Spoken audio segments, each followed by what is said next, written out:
What's up, babies? DJ Hi Kevin here, back again. Today we're jumping back into Premiere. So for my video editors, this is a big one, but really this is going to be all about editing 360 footage in Premiere Pro. I think I've kind of honed in on how to do this most effectively outside of Insta360's program. So I'm going to start from the top basically and then wiggle all the way through it all. So come along and let's figure out how to really effectively edit 360-degree videos.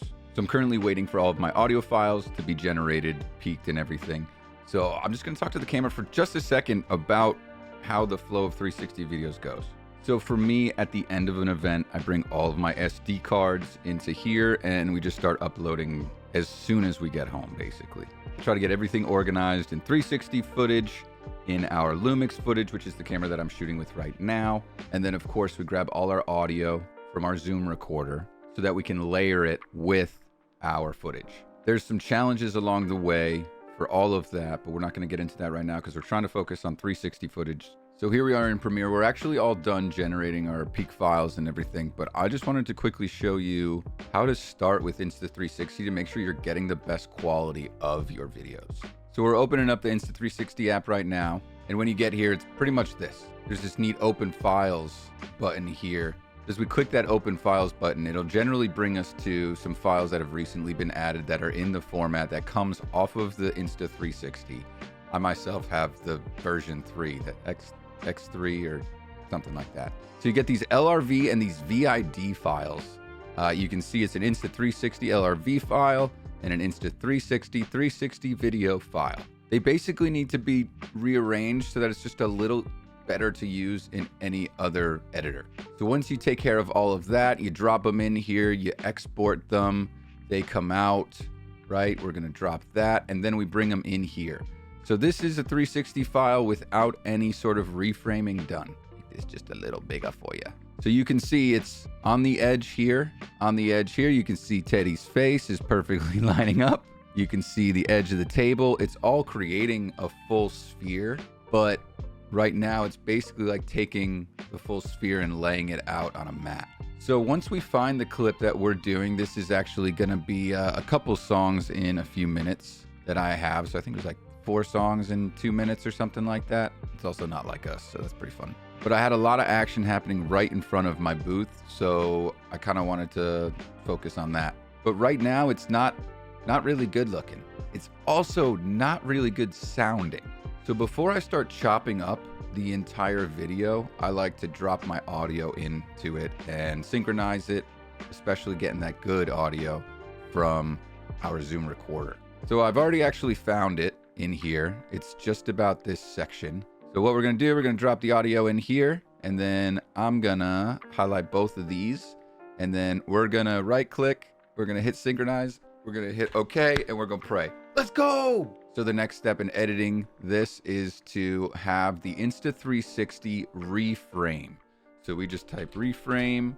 Up in our bar here, we have the Insta360 reframe, which you can download from the Insta360 site. Just type Insta360 reframe into a search bar and then go to the first one. What that does is it takes your stretched out and it makes it readable, and it gives you some controls in order to, manipulate the video in the best way. I will say this takes a pretty strong machine, so I'm the type of guy that always saves before doing anything like this. But we just click and drag, takes a second, and then boom, we instantly see the red bar of doom. This is not one of those times where you can render your space and it'll hold it. I mean, I'll render it, but I'll show you how long it would take.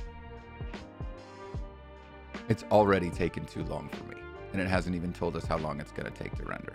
So I'm canceling that. What we wanna do to get working on this is we're gonna click on the clip, right? So we're gonna click on the video clip. We're gonna go down here to the Insta360 reframe. And let me explain a couple things real quick. So we are gonna first change the resolution to 4K 16:9. You have your 1080 options if you wanna keep it a little bit smaller, which can totally work. But as you can see, my space is a little bigger than 1080. So I prefer to use the larger file just for more detail, simply because an Insta360 is already kind of so, blurry. So let's go to 4K 16:9. You can see that fills it up nicer. What we're gonna do in order to shrink that down is we're gonna go to sequence settings. You can see it's set for huge. So then we set to 3840 by 2160, which is going to be the exact frame size for that. Boom, there you go. So now at least you're locked in to like a, how can I say this right? Like a digestible vision, right? People can understand this a lot better than they can understand an entire 360 degrees flattened out. So this is where we jump into our source operation over here in our effect controls. So this is going to be where you start. This is going to be your starting point. Your camera operation is going to be how you manipulate it over the timeline, but your source operation, like I said, is basically where you're starting. So generally, I like to have it start looking at us because, you know, it's us. So then we leave that alone, and we are now in camera operation where you can kind of pick some of your, I don't know, preferences here. Distortion, which is going to sort of pinch it so that you still feel like you're looking through a fisheye. Or you can have the no distortion, which sort of flattens things out a little bit and makes it feel like a regular camera just spinning around on there. Sorry, microphone. I don't know, I think people understand the 360 video, so I tend to rock a little bit of distortion just so that it kind of opens the eye a little bit more. I should mention that I also have these guides here so that as I'm watching the full size video, I can still picture what it would look like on the 9x16, so like a reel or a TikTok. The reason I'd work like this is so that I can have that peripheral, so I can see if other things are happening. And then that way, if something is happening, I can bounce over there pretty quickly, or, you know, just keep locked in on what I'm doing.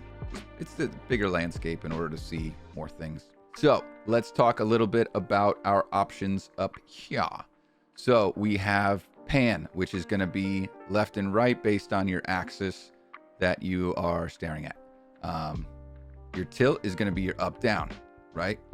Relatively up down. Roll is going to be twisting your head. So you're doing this. Your view control is actually going to control basically like how close you are to everything. And then this kind of works with your distortion and your field of vision control, because your FOV is like that. And then your distortion is like the glass ball stuff. So, you know, I kind of like to, you know, you can come in from that, right? So that could be like a fun intro to a video. But yeah, view control is kind of just like squishing them together in a simpler tool. Don't ask me like the weight of different things and how it works, but yeah, it's basically just like a both of them combined type thing. So now let's talk about controlling these over the timeline as well as using keyframes.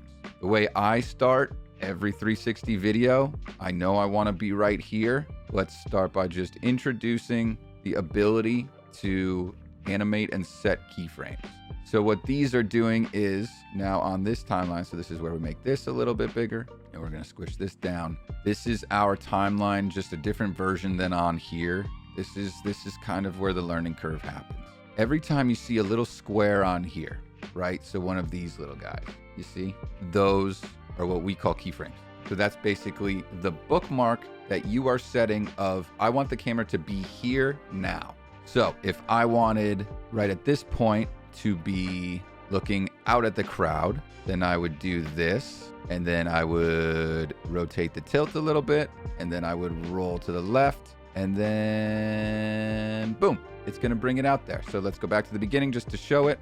We're starting here. Let me make sure the volume's not crazy loud for your earballs, and then let's hit play and see what happens.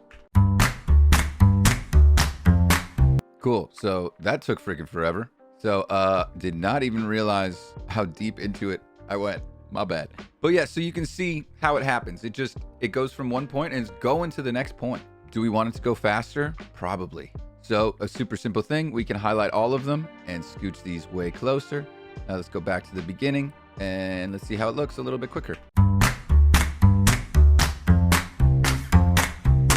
Nice, that was much faster. We're looking out at the dance floor and that'll prep us for the transition that's about to happen. Now here's the thing, maybe we don't like the direction that it went, so maybe we want it to pan the other way. So we're on -240. I kind of want it to rotate the other way though, so we got to do some quick math here, and we actually have to go to +120. Since it's a 360 camera, we're talking about 360 degrees, so we got to do like a little bit of math here and there. So we're at minus 240. Let's just type in 120. Boom, we're in the exact same spot. So let's jump to our first keyframe. Let's hit play and see how it looks from this direction.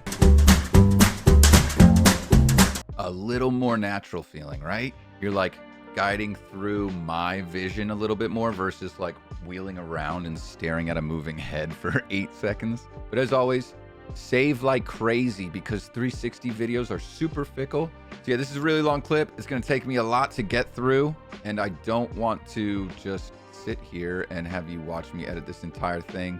Number one, it would take a while, and number two, copyright because I'm playing live music.